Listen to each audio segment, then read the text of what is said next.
Pues cuando tenía como 19 o 20 años y estaba viviendo entre Águilas y Murcia, tuve la oportunidad de leer por primera vez un texto mesopotámico llamado el poema Gilgamesh,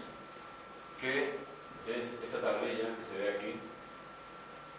que me interesó mucho por tres motivos. En primer lugar, porque es el documento literario más antiguo de la humanidad. En segundo lugar, porque es el documento que contiene esos precedentes que a veces se ha oído hablar del relato bíblico del diluvio, es decir, el diluvio universal contado bastante tiempo antes de Génesis. En tercer lugar, porque este texto es un texto que está dotado de unos valores filosóficos, literarios, muy singulares, muy especiales. El tema principal del poema Gilgamesh es la búsqueda de la inmortalidad, y el héroe es un personaje que es Gilgamesh, el rey de Uruk, que tiene poco que ver con lo que estamos acostumbrados a manejar en materia de héroes, porque no solamente no es un sujeto que se limita a sacudir y a pegar, sino que además tampoco es un espejo de virtudes, sino que es una persona muy problemática, es un señor que sufre ansiedad, es un hombre que tiene miedo por el problema este del fin de la vida, por eso él busca la inmortalidad. Y a mí me parece que, aunque sea un personaje muy poco conocido en la cultura occidental, es sin embargo el personaje más universal de la historia de la literatura, porque en esas ansias, en esa desesperanza y en ese miedo, yo creo que se puede retratar y que con él se puede identificar pues, de cualquier persona, de cualquier época del mundo, de cualquier cultura del mundo. No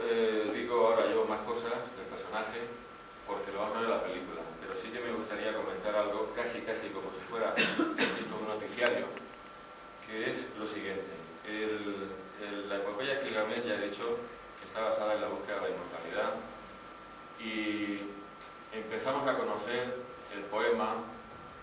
en 1850, que es cuando se empezaron a traducir tablillas que contenían fragmentos. A base de unos fragmentos y de otros fragmentos y de otros, pues se ha ido integrando el contenido de lo que se conoce como el poema Gilgamesh, por el cual sabíamos, este es Gilgamesh luchando con el toro del cielo, con su compañero Enkidu. Y en fin, pues eran un resto de tablillas, y de lo que sabíamos es pues de su búsqueda de la inmortalidad, y las últimas noticias sobre los resultados de su viaje pues eran simplemente unas noticias negativas, porque no consiguió la inmortalidad que buscaba. Sin embargo, no sabíamos cuál era el final del poema Gilgamesh, y hemos mantenido esa ignorancia durante 150 años, hasta el mes de marzo del año pasado, cuando por fin ha aparecido, y por primera vez ha aparecido, un fragmento limpio, un fragmento íntegro y legible del poema Gilgamesh, que nos cuenta qué es lo que le sucedió después que volvió a la ciudad de Uruk, que era su ciudad,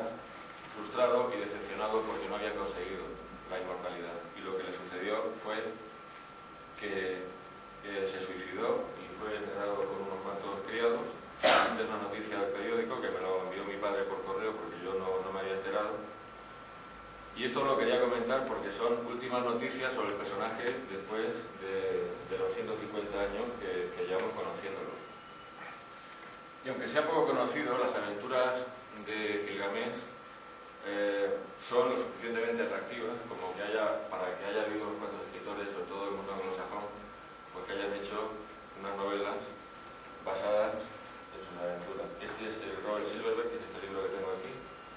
Es un autor, el hombre ya consagrado, de ciencia ficción. Y este otro libro es el de Harold Bryant, que es el León de Uruk, que es este libro que tengo aquí. Y, pues bueno, son aportaciones, como digo, de la literatura del mundo anglosajón. Esa es la novela que yo hice al principio de toda esta aventura, Gilgamesh y la muerte, hace ya bastante tiempo. Lo que yo pretendía con esta novela era apropiarme de esos valores literarios y filosóficos que yo he dicho que tenía el poema, pero también lo que yo quise fue intentar imprimir al viaje de Gilgamesh en búsqueda de la inmortalidad el carácter de un viaje de tipo iniciático, es decir, de un viaje en el cual lo importante no es el traslado físico el viaje interior, el viaje hacia el interior de uno mismo, hacia el autoconocimiento y posiblemente también hacia la madurez.